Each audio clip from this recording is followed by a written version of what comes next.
Assalamualaikum warahmatullahi wabarakatuh. Alhamdulillah, alhamdulillahirabbil alamin. Assalatu wassalamu ala asrafil anbiya'i wal mursalin sayyidina wa maulana Muhammadin.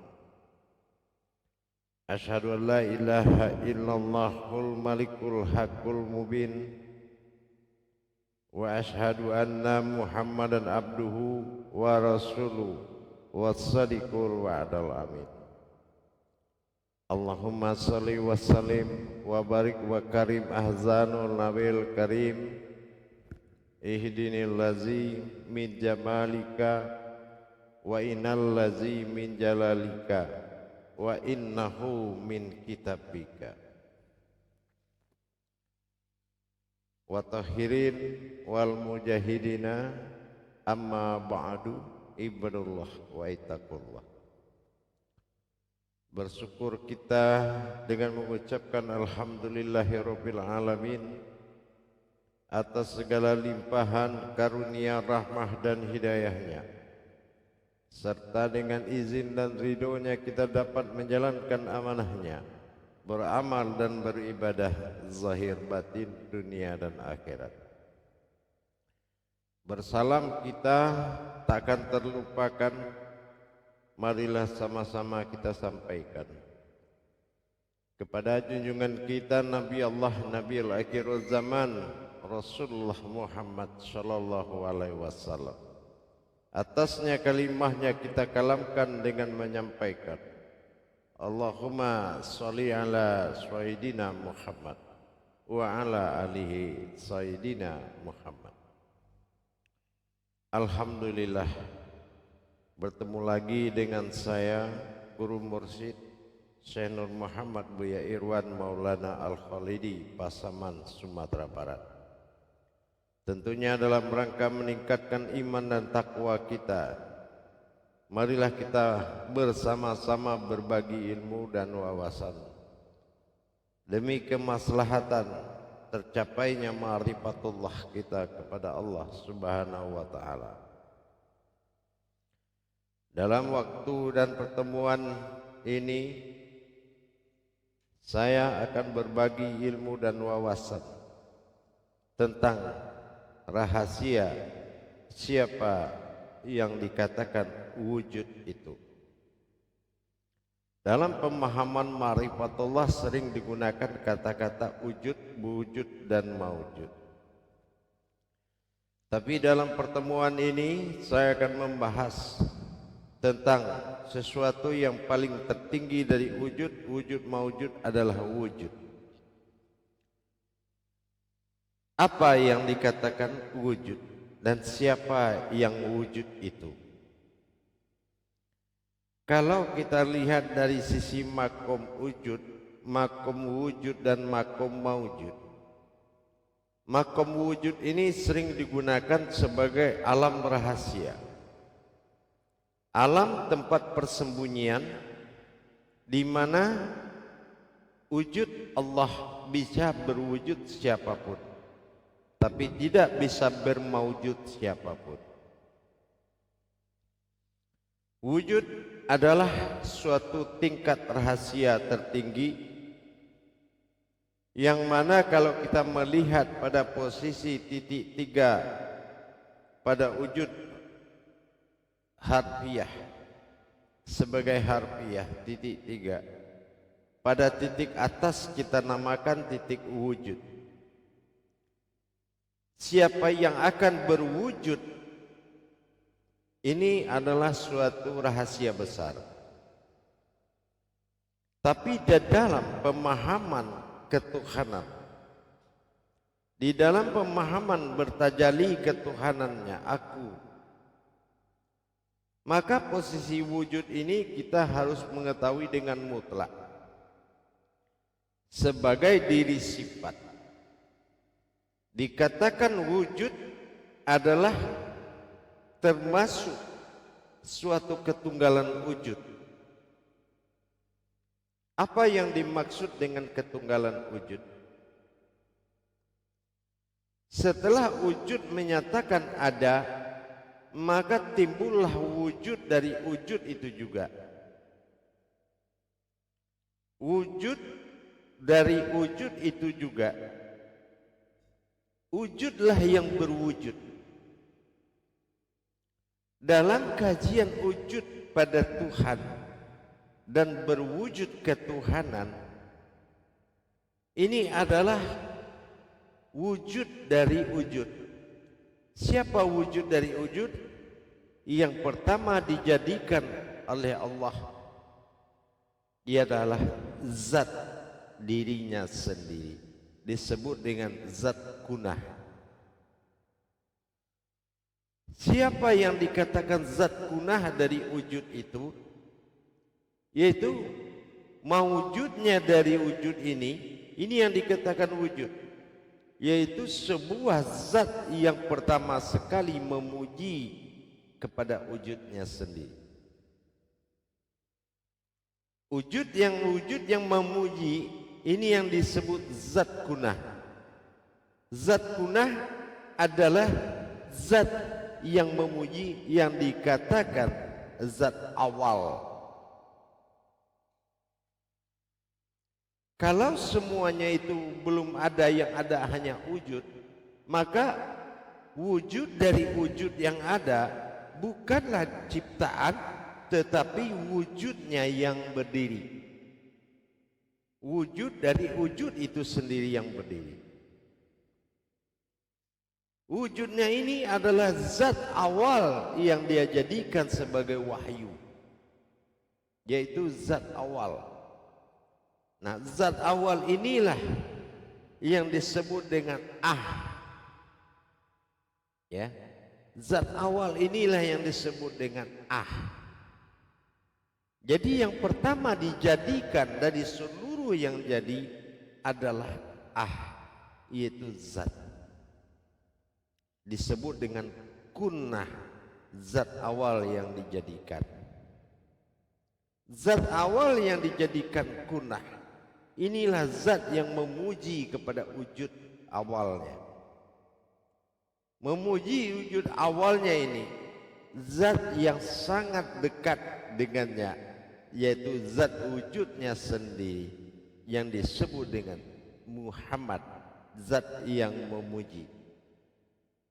Tetapi zat yang memuji inilah yang akan dipuji nantinya. Zat yang akan dipuji adalah zat kunah. Zat kunah inilah yang dikatakan zat Ahmad. Zat Ahmad ini berasal dari batin wujud itu sendiri.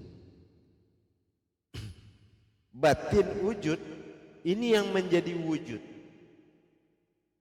Batin inilah yang bisa bermawujud siapapun yang dia kehendaki. Jadi wujud ini adalah nama makom sebuah batin daripada zatnya Allah. Batin Allah yang berwujud zat dinamakan dengan batin Ahmad.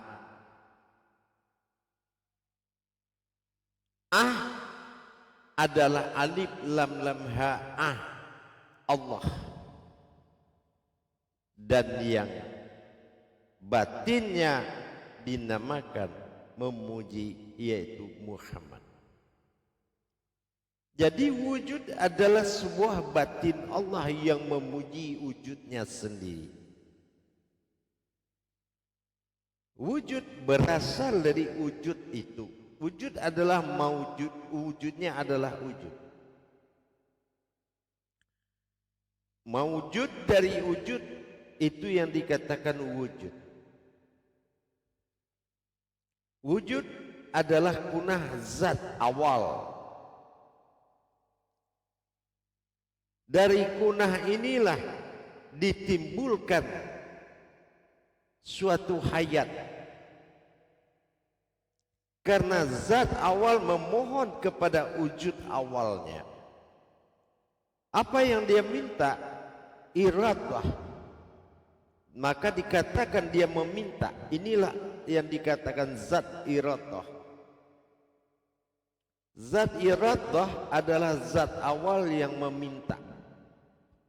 Maka dikatakan kodrat wujud itu adalah iradah, yaitu zat yang berkehendak. Apa yang dia kehendaki? Yang dia kehendaki adalah hayat. Apa hayatnya yang dia kehendaki? Maka wujud mengkabulkan permintaan wujud tadi dengan menjadikan dari wujud itu sendiri yang disebut dengan kunal. Kunal inilah yang dikatakan nur. Nur ini yang akan menjadi hayat pertama yang memuji wujud zat awal. Maka zat awal ini dinamakan yaitu Ahmad. Karena nur yang dijadikan atau kunal, dia sifatnya memuji kepada zat awal, yaitu zat kunah. Berarti zat kunal memuji kepada zat kunah. Inilah asal usulnya wujud. Wujud adalah batin dari Allah yang berwujud zat. Sekali lagi saya sampaikan, wujud berasal dari zat awal. Zat awal yang dijadikan oleh Allah dinamakan zat kunah. Zat kunah ini adalah berwujud batin. Kalau zat kunal yang diminta oleh zat kunah sebagai hayat, ini tidak berupa batin, tapi dia berupa zat. Inilah yang menjadi alam bagi kita. Alam semesta ini disebut zat kunal atau dikatakan nur. Zat kunal itu berwujud nur. Inilah yang berdiri, yang meliputi. Semuanya nur, nur yang memuji. Ingat, kalau zat kunah itu adalah zat Ahmad yang dipuji, dan yang memuji adalah zat kunal yang disebut nur, yang memuji atau Nur Muhammad. Itu asalnya dari Nur Muhammad. Nur Muhammad adalah yang memuji, sementara yang dipuji adalah Ahmad, yaitu batinnya Allah. Dari wujud inilah tadi terbentuklah suatu permintaan kedua, yaitu berupa ruh. Ruh ini dijadikan oleh Allah dari alam arwah, disebut alam malakut. Inilah yang menjadikan asal usulnya semua ruh itu berasal dari nurnya Muhammad. Sementara Nur Muhammad tadi adalah zat kunal, yang dinamakan zat kunal yang berbentuk berwujud nur. Tapi dia belum maujud, masih berwujud nur. Jadi alam wujud itu adalah alam tempat Allah berrahasia. Tempat Allah berrahasia. Di mana dia berrahasia? Dia menjadikan rahasia-rahasia apa yang akan dia wujudkan menurut sekehendaknya. Tetapi yang maujud sudah ditetapkan. Allah tidak berkehendak dengan segala bentuk dalam bermaujud, tapi dalam wujud Allah bisa berwujud apapun.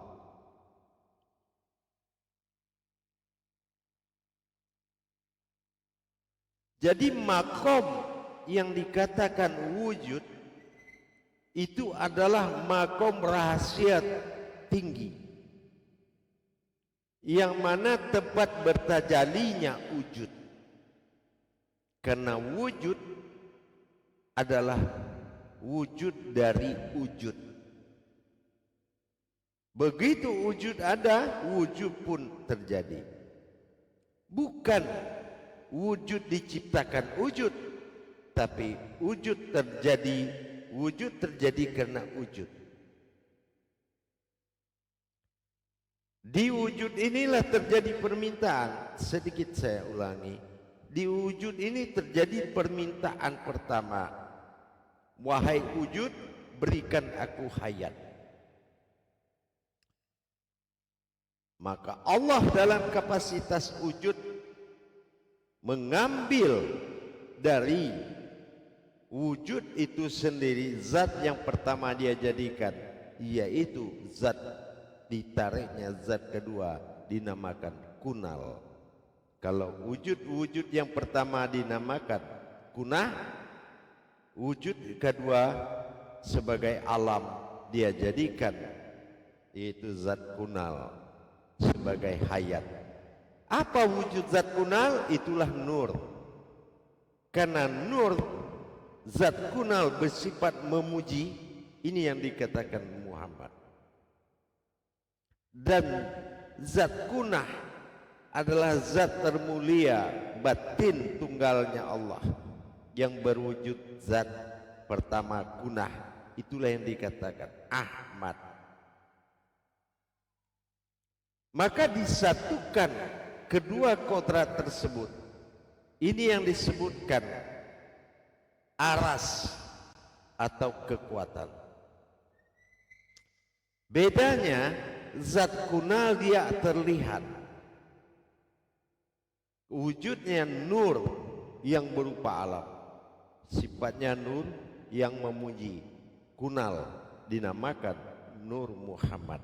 Nur Muhammad itu dinamakan, nama awalnya adalah kunal, yaitu zat kunal. Zat kunal, zat yang kujadikan berkodrat alam. Zat yang kujadikan berkodrat hanya zat kunah. Itu zat awal. Zat awal, zat disebut dengan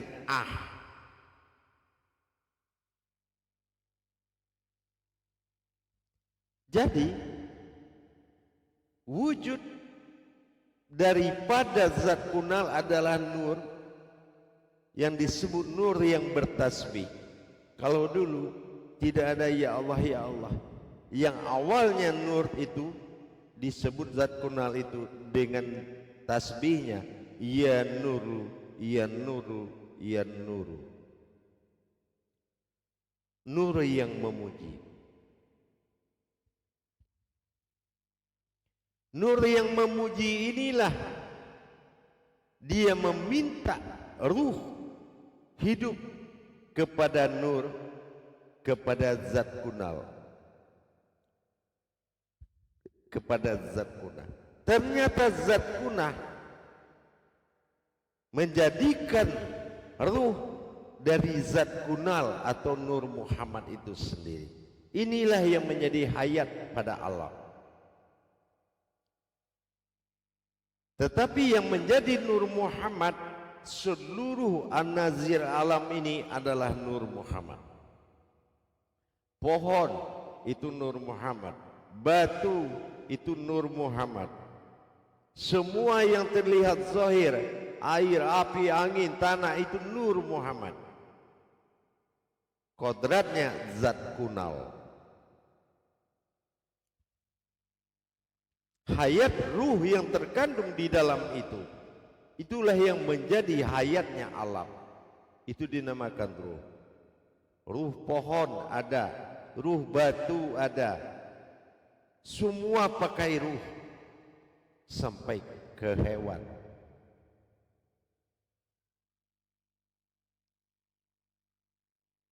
Jadi yang dikatakan kepada sifat wujud adalah sifat di mana wujudnya Allah bertingkah pada zat dan bermaujud pada zat kunalnya sendiri. Dari kejadian wujud tadi, penampakan awal itu semua terjadi kepada uluhiyah alam, yaitu diri. Di diri itu juga potensi wujud. Ibarat tubuh kita berbicara, tubuh tidak akan mampu berbicara, tapi wujud yang akan berbuat. Tanpa wujud semuanya tidak akan bergerak. Tanpa wujud semua tidak akan hayat. Karena antara wujud dan wujud ini adalah suatu kodrat. Wujud adalah kodrat dari wujud. Asal usul wujud itu dari wujud. Siapa wujud? Wujudnya. Wujud dari wujudnya Allah. Sehingga kenapa dikatakan alam rahmatan fil alamin jatuh kepada kodrat Muhammad? Karena kodrat Muhammad berasal dari wujud zat kunal. Yang pertama, zat kunal yang dijadikan berwujud nur Muhammad. Sementara Muhammad sendiri bukan sebuah nur, tetapi sebuah zat kunah, zat awal yang dijadikan. Disinilah wujud memberikan asma kepada kedua kodrat tadi menjadi Ahmad, yaitu kodrat Allah dan Muhammad. Kunah dan kunal, kun fayakun.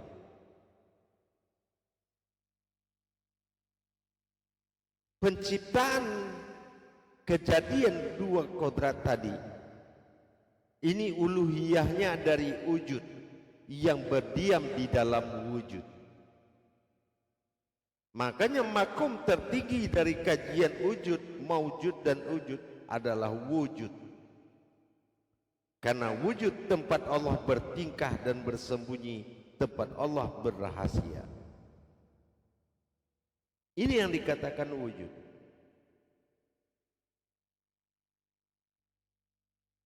Aku juga yang menjadikan wujud. Wa khalaqtuka li ajli wa khalaqtuka la ajlika. Wujud itu ada karena wujud, wujud itu ada karena wujud. Hanya satu jadi dan satu dijadikan. Yang dijadikan adalah kunal yang berwujud nur. Yang jadi adalah kunah yang berwujud batin. Batin bagi Allah adalah sir. Batin bagi Muhammad adalah kodrat.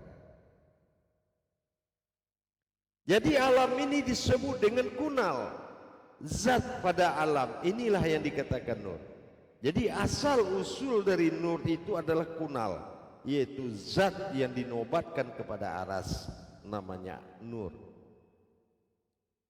Kalau kita bawakan kepada wujud pada diri, inilah wujud. Yang mana yang bergerak pada diri adalah wujud. Yang bertingkah pada diri adalah wujud. Yang berupa-rupa pada diri adalah maujud. Maka dinobatkanlah perjalanan wasilatul haq ini kepada riwayat, yaitu an-nazir alam, yang mana terjadinya wujud karena aku, terjadinya wujud karena wujud. Inilah wujud awal menjadikan wujud, menjadikan sebuah wujud kunal. Ini yang asal usul daripada nur. Jadi kalau kita ingin tahu sejauh mana Nur Muhammad, apapun yang kita lihat di alam nyata ini, itu Nur Muhammad. Dan begitu juga apabila kita melihat diri kita, tubuh kita, yaitu Nur Muhammad. Nur Muhammad dari mana asalnya? Sudah jadi dari kunah, zat awal. Zat awal itu siapa? Itu wujud dari aku, zat tunggal. Adanya aku berwujud yang bermaujud. Jadi kalau kita melihat Nur Muhammad ini pada alam kunal, kita harus lihat kepada diri kita yang berasal dari kunal. Kunal dijadikan oleh kunah. Yang kunah pada diri kita adalah an-nazir yang nyata.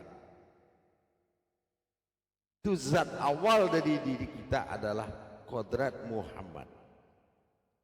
Kodrat Muhammad pada diri adalah sir yang nyata. Nah, kalau kita lihat yang bermaujud dari kunal ini siapa? Kalau dilarikan kepada alam, dia berupa benda, berupa makhluk. Tapi kalau kita lihat uluhiyah ke diri kita, yang maujud pada diri kita dari kunal tadi. Kalau kunal sudah berwujud kepada kodrat zahirnya Muhammad, maka kembali kepada maujud, yaitu wazirnya Allah, yaitu rupa-rupa. Rupa-rupa ini yang dinobatkan kepada wasilah Adam. Padahal yang berupa-rupa itu wajhatu wajhiyya lillazi fataras samawati wal ard. Sesuatu yang tidak ada menyerupai di muka bumi dan di bawah langit adalah wajah manusia. Itulah wazirnya Allah, yaitu batinnya Allah. Batinnya Allah itu adalah wazir. Wazir adalah penampakan dari kodrat kunah dan kodrat kunal. Uluhiyah dari kunal dan kunah. Yang kunal dinobatkan kepada wazir, penampakan rupa-rupa Allah, itu adalah Adam.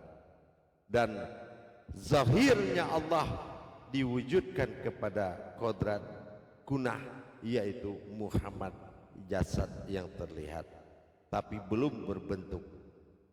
Ini dinamakan kunah.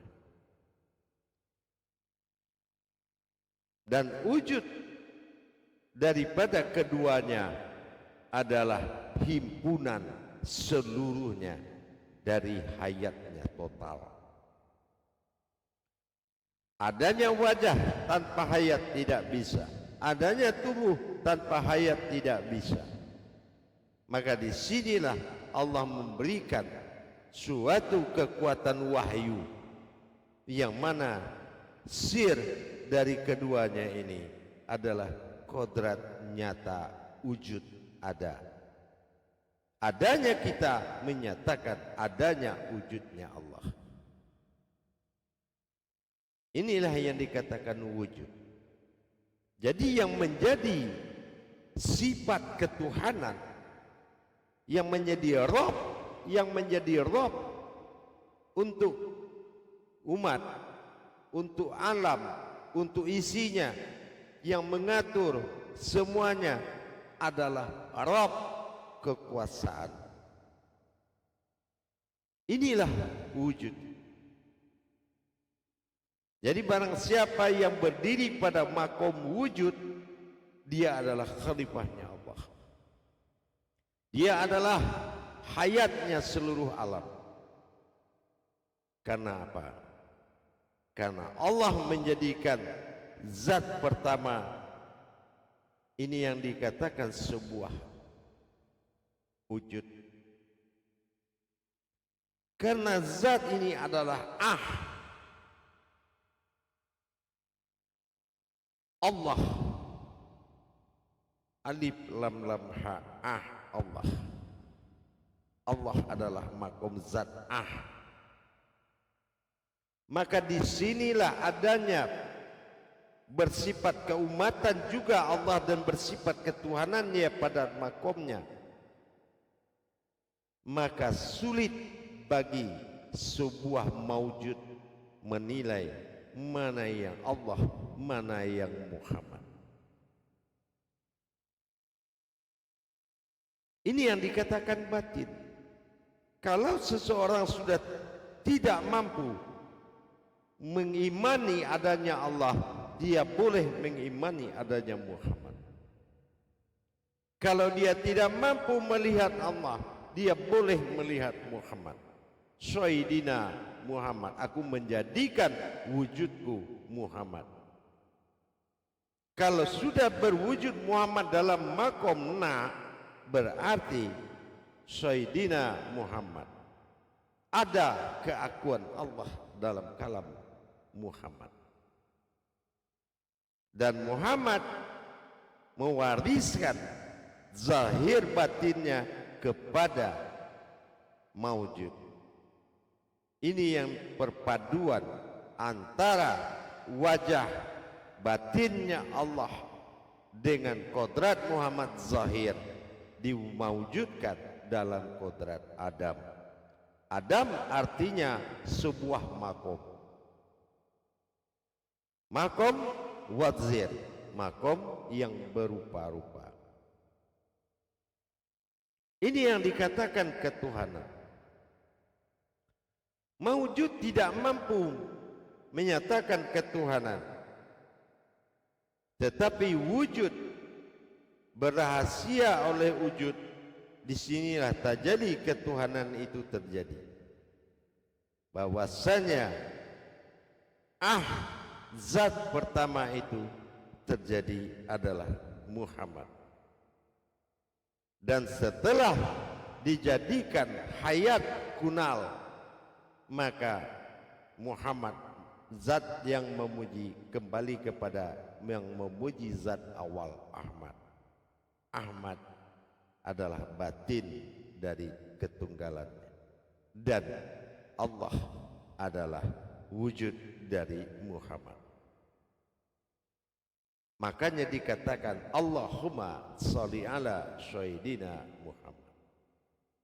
Atau dalam kalam lain disebut sallallahu alaihi wasallam. Sallallahu, sesungguhnya aku ya Allah, alaihi Tuhan, wasallam yang menyelamatkan, tapi kodratnya kepada Muhammad. Nama Allah terwujud kepada Muhammad sebagai zahirnya Allah, lembaganya Allah, itulah zahirnya Muhammad. Tapi dalam adab kalam tasawuf ditambah kepada kalam batin. Itu kalam tasawuf. Kalam batinnya Allah adalah Muhammad, batin Muhammad adalah Adam. Itu adalah tasawuf. Bahasa tasawuf atau bahasa munajat. Kalau diurut dari atas, batinnya Adam adalah Muhammad, batin Muhammad adalah Allah, batin Allah adalah wujud, batin wujud adalah aku. Ini kesempurnaan ini yang disebut dengan umat. Kesempurnaan inilah yang disebut dengan wujud. Apa dia ingin berwujud kepada An-Nazir Kunah, An-Nazir Kunal? Inilah rahasianya. Dan itulah awal kata dasar kita memahami kata-kata yang disebut makom wujud. Jadi makom wujud itu adalah makom yang tempat Allah berrahasia, tempat Allah menimbulkan sesuatu yang Dia kehendaki, tempat Allah bertajali. Tapi maujud adalah tempat Allah menyatakan, bukan tempat Dia bertajali, tapi tempat Dia memperlihatkan wujudnya yang sebenarnya. Maka dalam suatu qudsi mengatakan, di satu saat nanti kamu akan melihat wajahmu, wajah Tuhanmu. Semua umat akan melihat wajah Tuhannya. Iya. Qala Rabbi ma zaltu ala bir Rabbi wasilatul wasyur. Kalau kamu ingin melihat dan kamu rindu kepadaku, maka lihatlah dirimu sendiri. Itulah batin Allah, al-wazir, wajah, yang mana mukhalifatul lil hawadis, Allah menjadikan di antara semua tidak ada yang serupa. Itulah batinnya Allah yang diterima maujudnya oleh Adam. Bagi siapa umat yang tidak mensyukuri akan wajahnya, yang tidak mensyukuri nikmat wajahnya, adalah berupa-rupa Allah pada dirinya, maujud pada wazir wajahnya. Itulah orang yang mendustai nikmatnya Allah.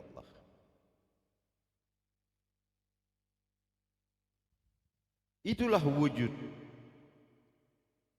maujud yang telah diperlihatkan, an-nazir yang nyata telah diperlihatkan, tubuh sir yang berhasil sudah dilihatkan, diri sifat sudah diperlihatkan, wujud sudah diperlihatkan, maujud sudah diperlihatkan, wujud adanya pun sudah terlihat. Faba iyaba irabbikuma tukazziba. Nikmat mana lagi yang kamu dustakan? Itu manusia yang berpikir. Manusia yang berpikir, manusia yang bersyukur adalah menikmati wujud Allah pada dirinya. Barang siapa yang tidak bersyukur atas nikmat Allah, kufur akan nikmat, maka azab Allah sangat pedih. Apa adanya kamu, itulah wujudnya Allah. Berbentuk apa kamu, itulah wujudnya Allah. Berparas apa kamu, itu adalah maujudnya Allah.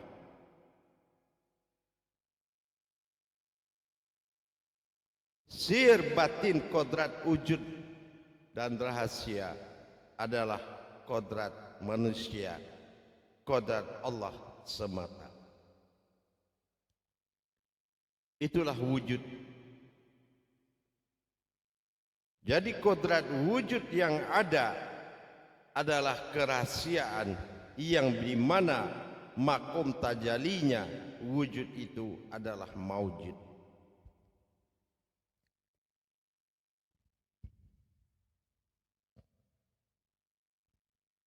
Jamaah yang dirahmati Allah rahimakumullah. Dengan kita memahami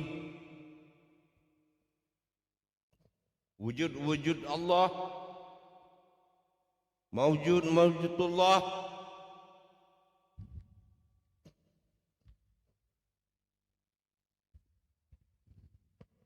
semakin nyata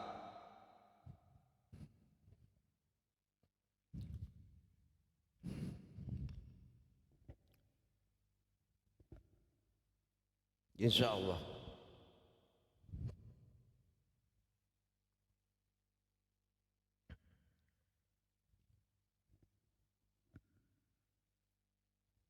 Hayat sudah nyata, tidak ada lagi ketersembunyian. Semua sudah dinyatakan. Dunia, apa dunia? Perjalanan rahasiaku yang nyata.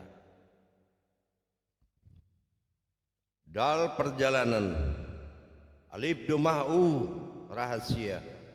Ni adalah aku. Alif kasro'a nyata. Maka barang siapa yang tidak menikmati kenyataan Allah, itulah manusia yang merugi dalam hidupnya. Itulah manusia yang nyata-nyata adalah manusia yang rugi. Maka belajarlah kita mengenal agar dapat merasakan, agar dapat menikmati manusia yang tidak mengenal Allah. Maka jadilah dia diri yang rugi.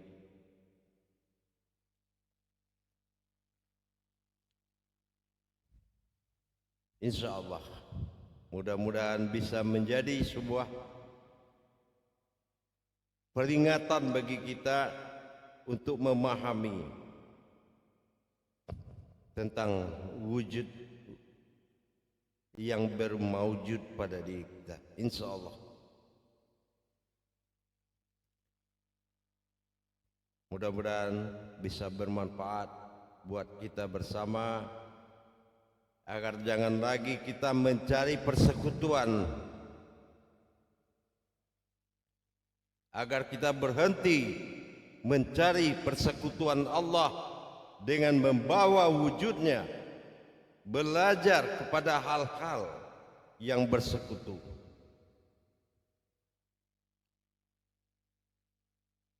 Dan mendidik wujud Allah kepada orang yang tidak berhak. Apalagi kita telah melaksanakan perbuatan kafir sindik dengan mengajak keyakinan, memahami keyakinan yang bersekutu dengan Allah.